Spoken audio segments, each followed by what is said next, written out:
pathian thu chiarin lo ngai thabu chimchim thra lupazia bungwa chang som ile pathum atangin chimchim thra lupazia bungwa chang som ile pathum tanga som ile pamathu kha lo ngai tham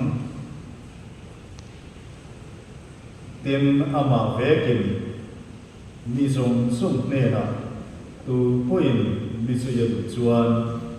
Mahni siom poi salovin ni tim across puin Mizo ro se tu po anun him duak ya ngen achana ma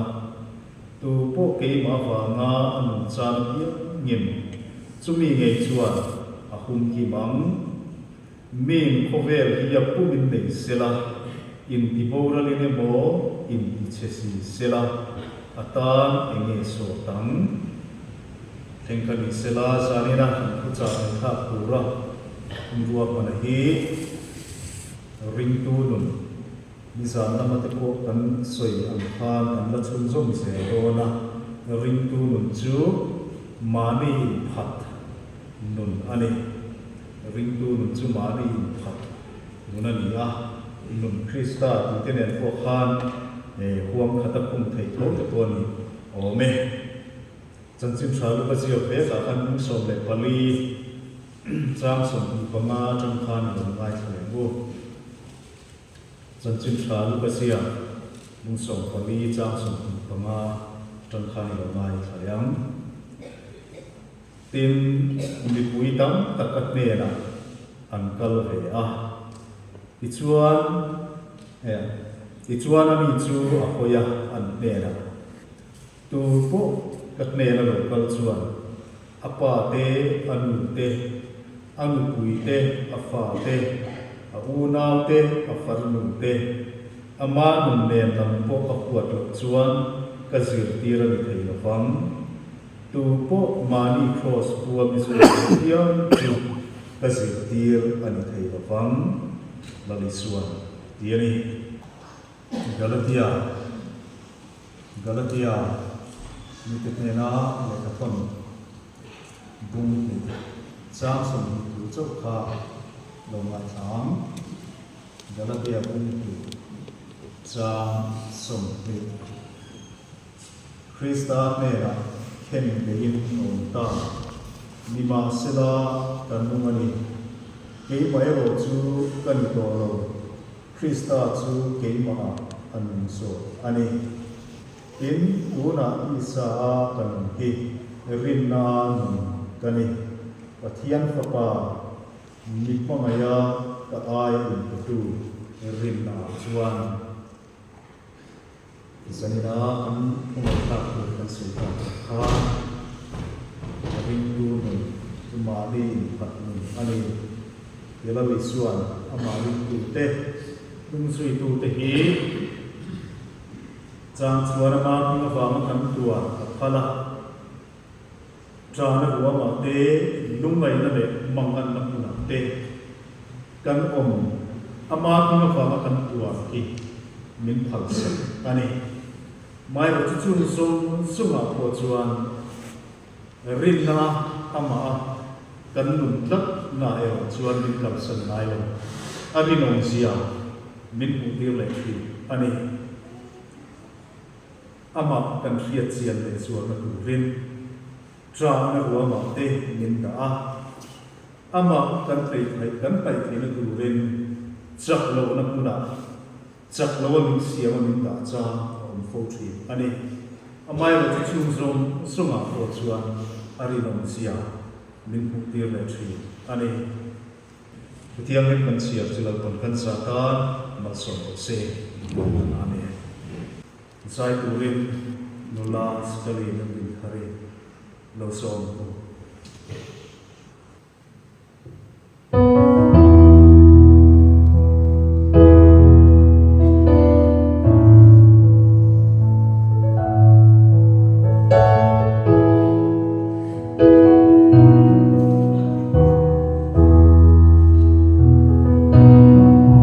Lupa ka lung hi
got no love for the fakeness. If you wanna play tough and wanna hate this, I'll always show up. I don't ever slow up, no I don't take shit. I got no love for the fakeness. If you wanna play tough and wanna hate this, I'll always show up and make a statement. I don't ever slow up, no I don't take shit. I got no love for the fakeness. If you wanna play tough and wanna hate this, I'll always show up and make a statement.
kan soita kan khan ikan camping le kan be buat program sun som na se khan ya Ringtu nu chung chang akan la soi se don kan ti kha risani na hian Ringtu nu chu Mahni inphat nun ani ti dona kan thu soi hi amen ko har de mai the ani han lem po chen khatan chuan a har mai the a mai ro chu Ringtu nu hi cross kong Mahni inphata Mahni thina ni tina punun ania wangin ahlim om anuang kan hlim pui lam ringot akha ringtu nun gom hi ani lo wangin kan ame thei chi lo ni poin lo hen deuh chung poin ngai kha kan tum anga kan in hlim mol buk don ani kan pathian tu chia ta te kan ngai kha a soya kan Christian nun bul in chan na hi kan nun bul in chan na chu lo ni suwa ani Christian nun bul in nga na le kan rin na in nga na bul chu lal i suwa ani a chu lal i suwa chuan kan rin na nga in a oma ama chu kan rin na siang tu le i fam kim tu ani an bia ka kan sui na turin en ton tur min tu chia chu en ton tur min tu chia chu be cross kong hiani chu ama lal i suwa nge kan rin na in nga na le atung kan sui an nun hi en ta ila lali suwa hian aro puina zong soma van ro puina hli thain mani in pun ruakin mani in piruakin ram thega mishing tianga lo tianga bu janin ani na zong chu in hli thavikin amanun thlanin trosa chatuan na min pe ani chunun chu zana hian kan en ton tur le kan zui ki suan nun ani awangin kan ril ruak ei ni poin kan ngai tua chun zom se la kha poimo hle donin ka hria a ti rual chuan mihring kan nun hi in chuta ila kan lo pian chua phat atang hian mihring hi mani pasial mani in pangai na dua na in kan nga ani mani in pangai na mani in lainat na dua na in mihring hi kan pian phat atangin kan khat nga la masial turin zirtir kan ngai lo mani in pangai turin zirtir kan ngai lo kan pian pui nga ani chu kan mihring sia le kan mihring du zo ani thak awangin mani inphat hi ti sa kan thiu ti na ko nga ko thil har sakat ani mani in pu hi thil har sakat ani mani thil ti sual in pu le mani diklo na in sia ti thil har sakat ani karil ruwa thil lo lam chu aw makan soi mai tiang soi mai tiang ni la karil ruwa lo lam ani a thei kan fa ten deu la hian nau kam yen thi lo ti sual kho wa anu hian hau thina thi lo ti sualin engemo no an han ti ke kwatte engemo thil cha an han ti chiat kwatte hian a hau le thina ta chuan voi khachun no wa thau ke le ro ne no ka ti ke kwat lau maya te de nan ta lu ge ne anu chu ama le ma chu ngai dam le thap te yang kan ti ke chu ni se la min hau na sa le mo ta ma ti ya ama le ma chu ngai dam le ni hi ye ya ma ti ya mani le mani in ngai dam ki chu lo hol khop mai mani thil pi in ngai dam mani pi sual in ngai dam ki chu lo hol khop maya midang thil ti le mi thil ti ki chu ko a hol mai am ti sual pal te ko sia ta hol thui chu mi sing mi si hani ihian soitai kan tharau lam nun le kan rom bo na a ko hian mani ti sual mani ti lo na hi chu in sia ta har ko maya mani in phata mani in khem be hi chu harsa kan to thinani chu kan mi fin sia le ke mania bet tlak an a hei ki lami chuan nim ku nim serengani chu wangin atung sui tur le arong bol tu kian nizana veteranun atanin kan sui to a ala chun zum se la ko ania lami chuan atung sui tur le arong bol tak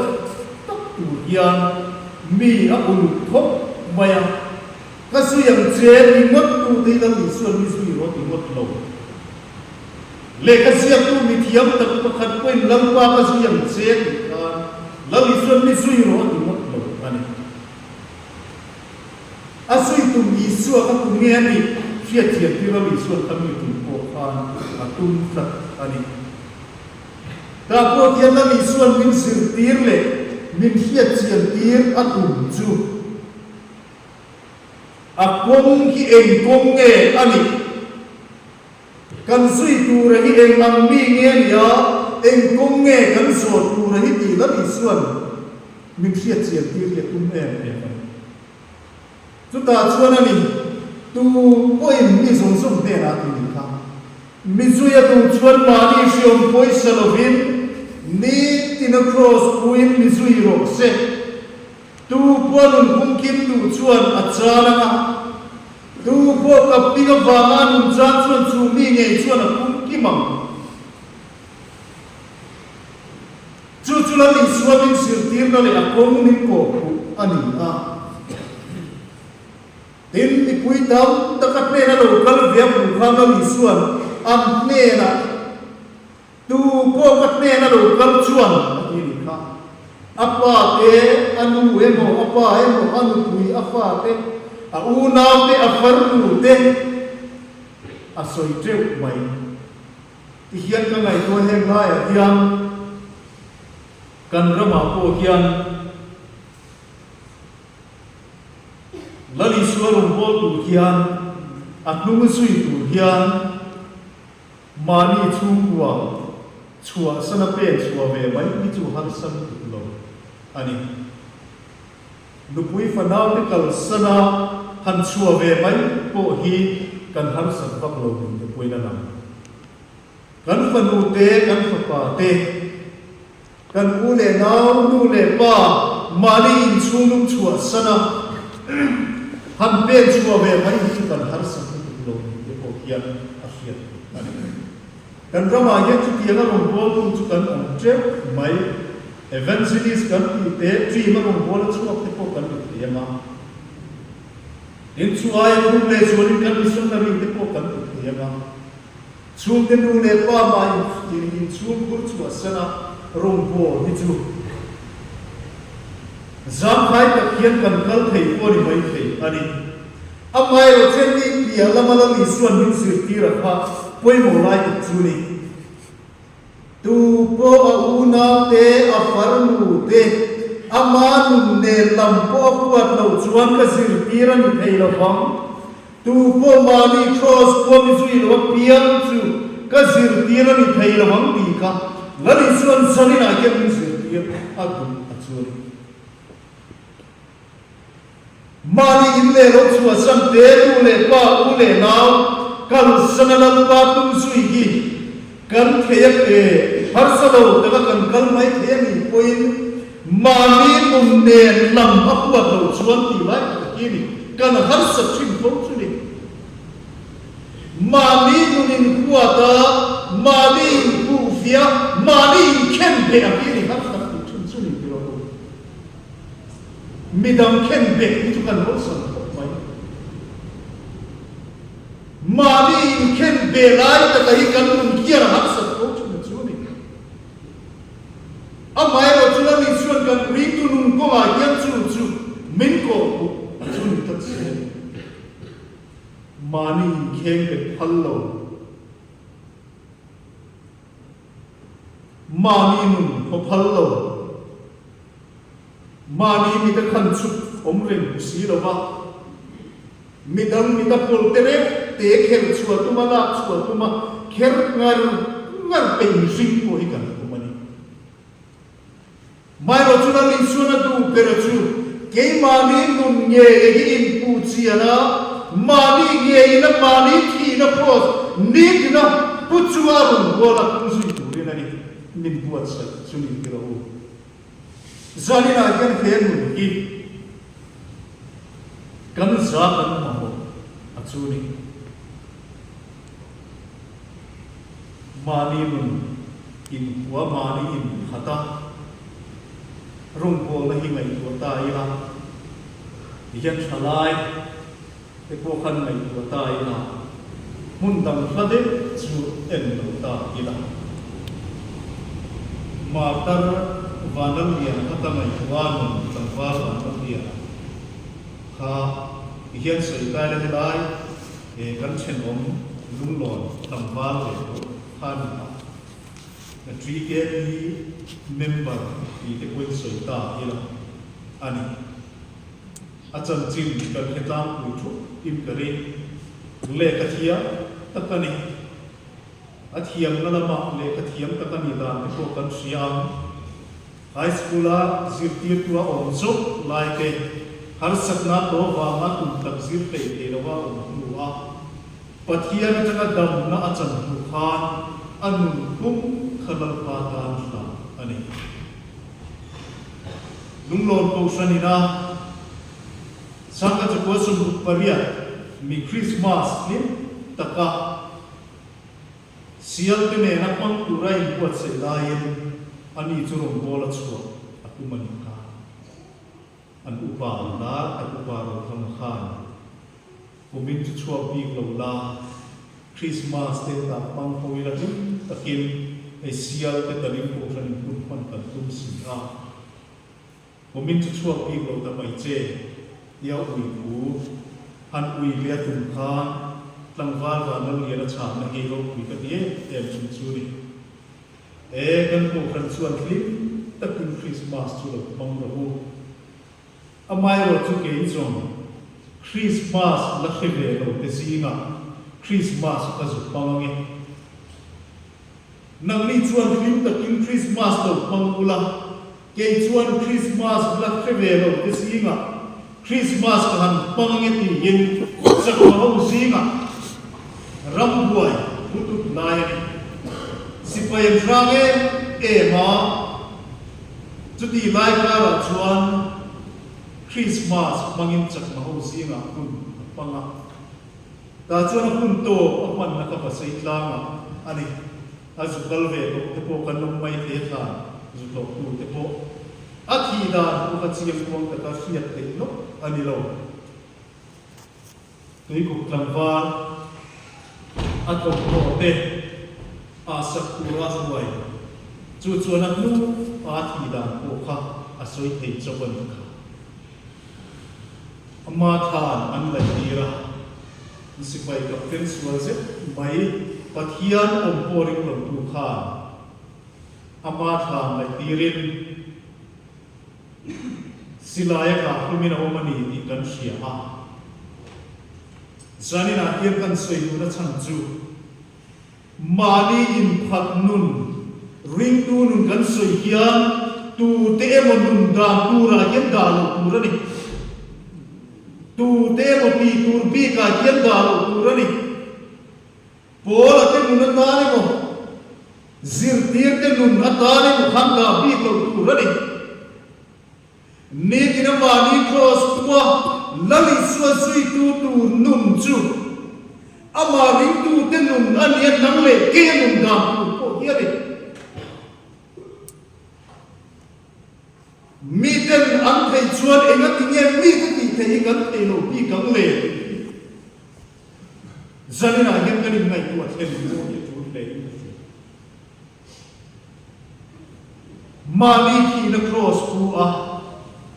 Mahni khen ke kala mi suwa tum sui le arong bol hi har sa kan ti fo thin lai ta ani amai ro chu soyam khan a har sa kan tiemo anuam kan tiemo tilawemo helun kilalpan kan so turatana min ko kom ani a kan ringtu nun ko nga hian anuam lam clear olsam lam clear amal som na lam clear hian ni lo ti poi kan sia apoi mo a Mizoram ko sante kan Christian na chutin kum za chuang fe kan kaluto ahun thu ngai tua tharalam zirtir tu ni to om tak ki a o bia changa bulchan le ngai le ngai kan kira kan kuala lam kuala kan bial ran le mo chuin lagi suan min tu le min ko atum achu rinna amma kan zuya Mahni thi na din tina cross chunga Mahni in hata atung zui hiani tirko bola chuan Galatia le katon kan siara khan kan wa Mahni in hattunun achu Krista dena khen bein ko nima silakan nungani tu na kanung hi ke mai ro chukani to lo Krista chu ke ma hian to so ani chu Mahni in hattunun omda ani Krista dena ko chu damaska daya khan mana tu da tu soiche tu patsan tu akha Damaska daya nadi suat nena ken beina oma Krista nena kola chu ken bia omin nun tharin Krista chumba lum chuak le oin ken bet tu ti du da tu soi se tu ha Krista dana panu chang kai le ho wi ta ka amun anin le ta hawan ni ka chu Mahni phata nadi suwa zum tu le nadi suwa wol nu Mahni in khen kan zo lo hi kan ram ko sam Christian te na hian a om fok thei o meti ka ani tam tak mun hi chu thi chiang lo thi sual mun kan ti khani mana kan upa pakhat hi ta ko thanga election duty in an sukala ta chuan athil soi karil ngom nei thina ulama sa ala tam sia election duty kal pai silai le hal bal sahal kan viati ta chuan hal bal singa kana pa hal cham ikhalo lai nya ngal changa chuban ka ta maya dia mai ro chu ka phunga mai ro hiam ta lap mai hiam chui mai ro ma atu ka pasal tho ne sakal ngal cham hiam chu kan chui ta ro ma ne ti ngal cham hiam lo om da ka lo se chiang khau lo gi lo lia tia lo thi chiang si lo kan ko ma ria ron hok tut mai chu aron rifua ki thingpunga kanin ban kan tre hak ngal mai dia chui tu ta chuan thingpunga kan lona kan hiam lo lawa thingpunga cha ka zuen chu mengsen ru mai dia chu hiam ka mengsen ru mai la wo me e mai atira ka ve ka la chuan a kol nia lova thamuam takin kanin yakaka khania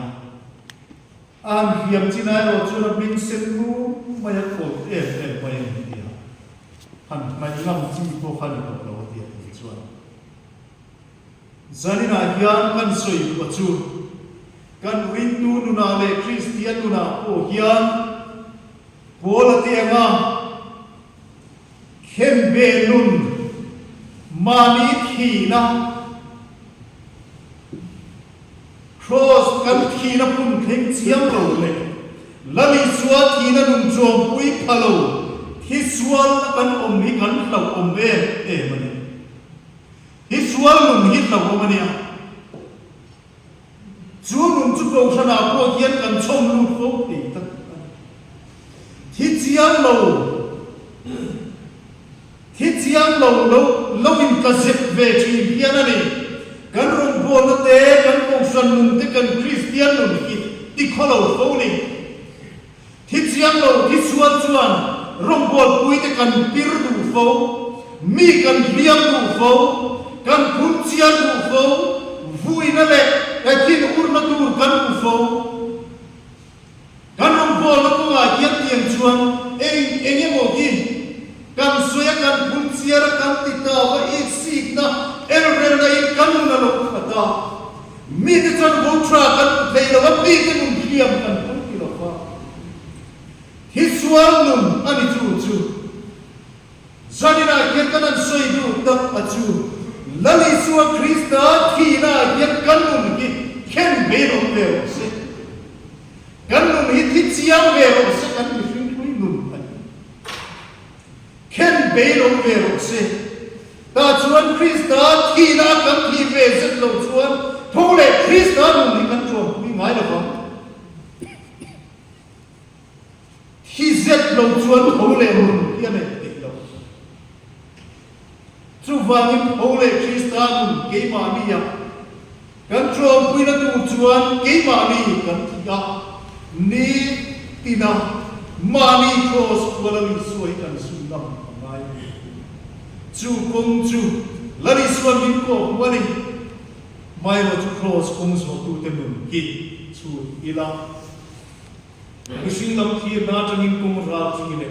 kong si om angin lam ma sena lom chu ngal pa ron bol kan chi ko khani tra na wa ma ko ni sela mi te khi na tang ko vel ni atangin si om si nin vui na tur le mi pi ta na tur tam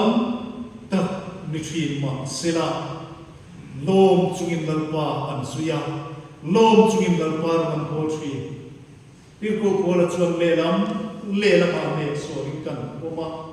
nima sila kan tho ik si lo vua ku kim kan ko ma kan ki si lo pir ko la chuan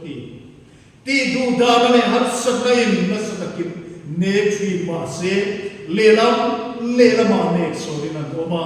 vua ku kinan o ma an ti lo wa an tho ik si lo en vangin Kristan na chun chom pe vangin at hi na chom pi tu an ni na ko kin at hole na mun chom pi tu an ni a chunum chu bola tenu na chuan atakina lang chuak thi ani zanina hian hi kini nangle keina kan nun chuak pi tu ra lali suan min du ve chuli e mani nu theu in em ila pathianin aro kuina apuan chuan apun le ke mani a aro kuina kan ku theina tu te lalpan ni pan theina tu chuan ni tin mani cross buwa kan zui ngam ekim kal sana mani nun nge ko kal sana lalpa kan zui ngam ki ngai ni damian ate sakei bak nei pu ka lalpa na lo ka sakei bak nei kha te ti chi saka sadra te me sakate chu mei uya tangin lalpa na lo ka an dan sia a zanina ya lalpan aro kuina pan ruwa ta na min pan ve ti tu le aro kuina puan chuan na pan ruwa kan ni ve tu ya mei puyang te sakei bak nei pu ka ta cham te na ni min lo ka chin ni chu pun kheng thei lo chu pun kheng pe lo te chuan lalpa ro kuina ki kan pu zo lo fo thrien lalpa pan ruwa kan mi zo lo fo thrien ni in mani cross buwa lali suwa zui tu ren kan nun in buat sa karam bu lalpa na kan soi te kan sa tan so se amen